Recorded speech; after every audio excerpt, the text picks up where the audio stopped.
Alhamdulillahirrabbilalamin. Assalatu wassalamu ala asrafil anbiya'i wal mursalin wa ala alihi wa sahbihi rasulillahi ajma'in. Yang saya hormati Bapak Irfandi, MPD SPD, selaku dosen pengampu mata kuliah media pembelajaran PHI. Sebelumnya perkenalkan, nama saya Febiola Tikasari dari kelas PAI A2 semester 4. Di sini saya akan membahas tentang mampu menelaah media pembelajaran dalam PHI. Tugas ini saya buat untuk memenuhi tugas ujian ujian tengah semester. Di sini saya akan menjelaskan tentang pengertian media pembelajaran PHI, macam-macam, kelebihan serta kekurangannya. Apa sih media pembelajaran pendidikan agama Islam itu? Nah, media pembelajaran PHI ini ialah segala sesuatu, baik itu berbentuk cetak maupun non-cetak atau dalam bentuk lainnya, yang dapat digunakan untuk melakukan proses penyampaian pesan-pesan pembelajaran dari pendidik ke peserta didik yang sedang mempelajari tentang pendidikan agama Islam, agar terjadi proses belajar dalam dirinya secara efektif dan efisien serta menyenangkan. Nah, selanjutnya ialah macam-macam media pembelajaran PHI. Yang pertama itu ialah media grafis. Apa sih media grafis itu? Nah, media grafis ialah salah satu media visual yang dapat menyalurkan informasi dari sumber informasi. Nah, media grafis ini juga dapat berfungsi untuk menarik perhatian, memperjelas pesan, dan mengilustrasikan pesan. Media grafis ini juga merupakan media yang sangat sederhana karena harganya relatif murah. Nah, beberapa kelebihan serta kekurangan penggunaan media grafis dalam pembelajaran PHI ini, yang pertama ada untuk memperjelas konsep. Maksudnya ialah media grafis seperti diagram, infografis, atau gambar dapat memperbantu memperjelas konsep-konsep pendidikan agama Islam dalam kompleks. Nah, misalnya seperti diagram yang menunjukkan hubungan antara konsep-konsep dalam akidah atau tata cara beribadah. Nah, kelebihan selanjutnya ialah memperkuat daya ingat. Nah, penggunaan media grafis ini juga dapat memperkuat daya ingat siswa, seperti gambar-gambar yang kuat atau diagram yang menarik. Nah, hal ini mampu membuat siswa untuk mengingat informasi yang diajarkan dengan lebih baik. Selanjutnya ialah menarik perhatian. Media grafis yang menarik dan estetis dapat membantu menarik perhatian siswa dalam membuat pembelajaran menjadi lebih menyenangkan. Nah, hal ini dapat meningkatkan keterlibatan siswa dalam proses pembelajaran. Selanjutnya ada kekurangan dari penggunaan media grafis ini. Yang pertama ialah keterbatasan konsep yang dapat dijelaskan. Nah, tidak semua konsep pendidikan agama Islam itu dapat dijelaskan secara efektif melalui media grafis ini. Nah, beberapa konsep yang lebih abstrak atau kompleks mungkin sulit untuk divisualisasikan dengan baik.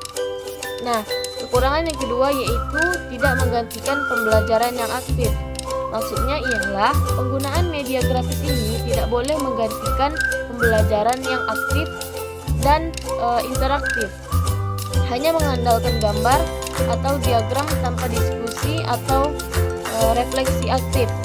Nah, akan dapat mengurangi aktivitas pembelajaran. Nah, selanjutnya keterbatasan aksesibilitas. Nah, maksudnya di sini ialah beberapa siswa mungkin mengalami kesulitan dalam mengakses atau memahami media grafis, terutama jika mereka memiliki disabilitas visual atau keterbatasan akses terhadap teknologi. Nah, media yang dapat kita gunakan selanjutnya ialah media audio. Nah, mungkin teman-teman sudah pada tahu media audio itu apa. Nah, media audio ini ialah media yang erat kaitannya dengan pendengaran. Contohnya itu seperti informasi yang dituangkan dalam lambang-lambang auditif, baik berupa verbal maupun berupa nonverbal. Nah, dalam mata pembelajaran pendidikan agama Islam, materi dapat menggunakan media audio seperti dalam pembelajaran Al-Quran hadis, sejarah perkembangan Islam, bahasa Arab, dan sebagainya.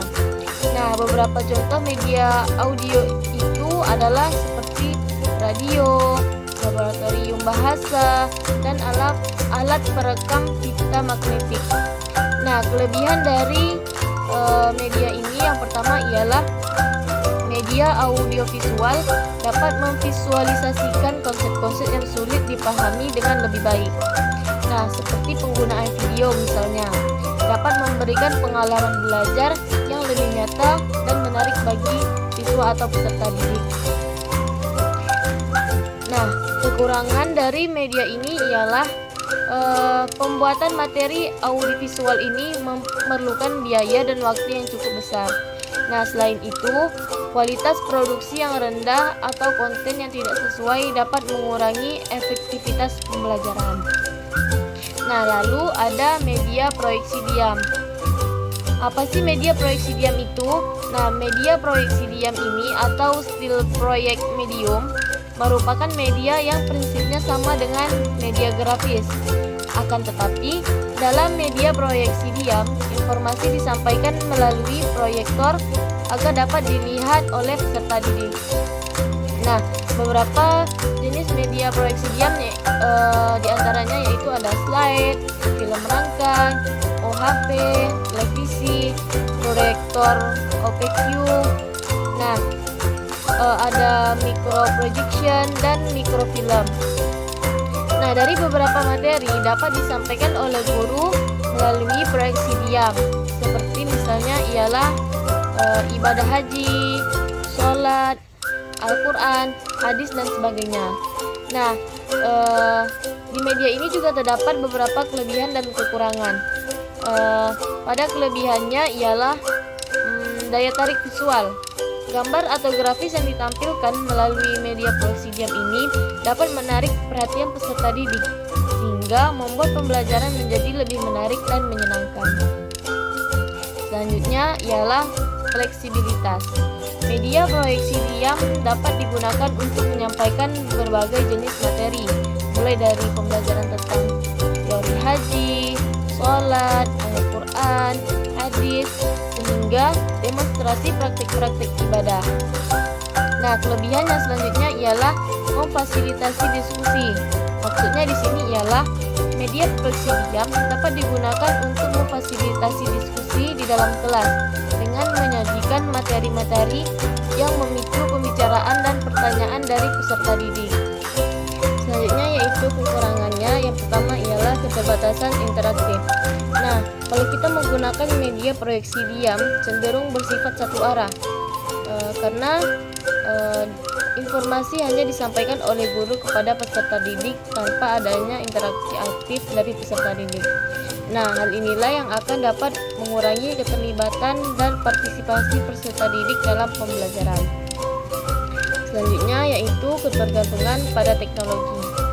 Nah, penggunaan media proyeksi diam ini memerlukan peralatan teknologi seperti proyektor dan layar proyeksi. Nah, di mana hal ini itu tidak selalu tersedia atau berfungsi dengan baik di setiap ruang kelas. Jadi, gangguan teknis atau kegagalan peralatan dapat menghambat jalannya pembelajaran.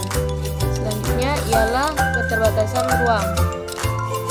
Ruang kelas yang terbatas dapat menjadi kendala dalam penggunaan media proyeksi diam, terutama jika tersedia layar proyeksi yang cukup besar atau tidak pencahayaan ruangan yang tidak memadai. Media yang dapat kita gunakan selanjutnya ialah media cetak. Nah, media cetak ini meliputi bahan-bahan yang disiapkan di atas kertas atau pengajaran dan informasi. Di samping buku, teks atau buku ajar, beberapa kelebihan dan kekurangan media cetak adalah yang pertama, siswa dapat belajar dan maju sesuai dengan kecepatan masing-masing. Materi pembelajaran dapat dirancang sedemikian rupa sehingga mampu memenuhi kebutuhan siswa, baik yang cepat maupun yang lambat membaca dan memahami. Namun pada akhirnya semua siswa diharapkan menguasai materi pembelajaran itu. Kelebihan selanjutnya ialah paduan teks dan gambar. Nah, dalam hal ini pasti sudah tercetak merupakan hal rumah, dan hal ini dapat menambah daya tarik serta dapat memperlancar pemahaman informasi yang disajikan dalam dua format, yaitu verbal dan visual.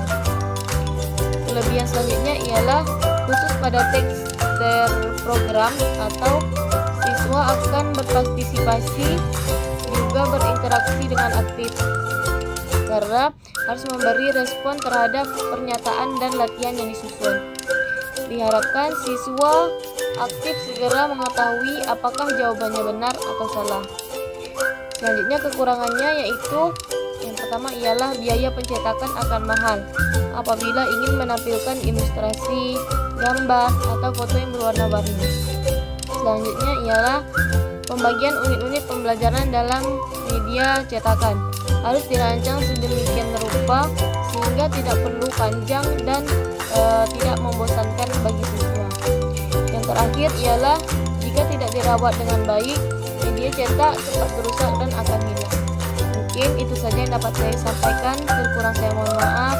Saya tutup dengan wassalamualaikum warahmatullahi wabarakatuh.